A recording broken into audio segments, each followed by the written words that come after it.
Robin Gray hits back at claims by Tony Alloy to the Bribery Royal Commission. Unions closer to an open declaration of war over wages.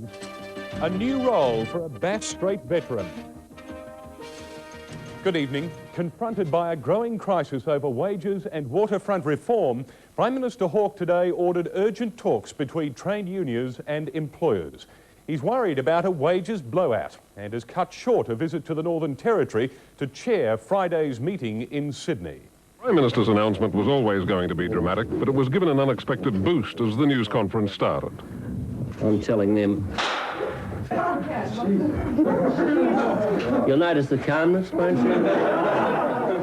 An exploding television light bulb gave Mr. Hawke his cue. Well, it's a nice, dramatic introduction of what I'm saying. The decision to terminate his long-planned trip to Northern Australia came as the ACTU threatened to derail one of the government's most important reforms, overhauling the nation's chronically inefficient and costly waterfront.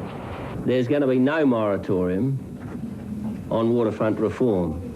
I'm simply not going to accept a position now that the unions can say that that's the end of the process. It's not. It's going to be concluded. The unions have rejected last week's national wage case rise of 2.5%. They want a flat $12 a week rise, plus increased superannuation and productivity pay. That's raised fears of a wages free-for-all, and Mr. Hawke was anxious to jump hard on that. I've made it clear, and so has the ACTU, that they are not going to endorse anything which takes it beyond that level. But the ACTU is determined to use the waterfront as a lever for the $12 a week increase. You cannot expect waterfront workers to turn the industry on its head and deliver major improvements in productivity and efficiency for 2.5%. So far as I'm concerned, that is pixie land. All sides agree that the meeting in Sydney on Friday is now crucially important, and Mr. Hawke will need all his negotiating skills to ensure that the unions don't bring waterfront reform to a halt. In terms of a negotiated approach, it can stop it dead. Peter Harvey, Canberra. Police believe a log truck driver may hold the clue to a fatal Bridport accident which investigators cannot explain. A 30-year-old Scottsdale man died when the truck he was driving jackknifed on a straight stretch of the Flinders Highway at 11:30 this morning. Police say the driver had two-way communication with a log truck, either when or just before he lost control of his rig. This stage, investigators can only puzzle the cause of this morning's accident. A semi loaded with 20 tonne of timber travelling a straight stretch of the Flinders Highway, 7 kilometres from Bridport. Police describe road conditions good. Visibility, they say, clear. There's no indications at all to say how the vehicle would have left the road, no.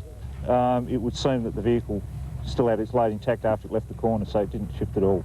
The 30-year-old Scottsdale driver had loaded his second timber consignment for the day, a trip from French's Forest in Scottsdale, bound for Bell Bay. At 11:30, something happened police cannot explain. On the side of the road where the vehicle was left, you can see marks that indicate that the vehicle has gone down the embankment, and there's been an effort by the driver to bring it back up onto the roadway. The truck skidded 130 metres on its roof, crushing the cabin to dashboard level. Its load scattered, the wood remained intact. The driver's cries for help heard by a Launceston man who arrived within minutes of the accident. He saw the truck's wheels still spinning. Police say a log truck driver had two-way communication with the 30-year-old, either just before or at the time he fought to control his truck. We can't establish, though, who that driver was, and if he did give any indications to what went on, it would be advisable if he come forward and to assist us.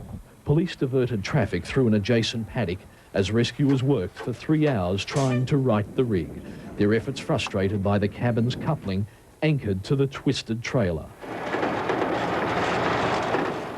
Tonight, police are puzzling the accident's cause without witnesses, but not without hope. They hope the log truck driver who spoke with the 30-year-old Scottsdale man will now communicate with them. The battle lines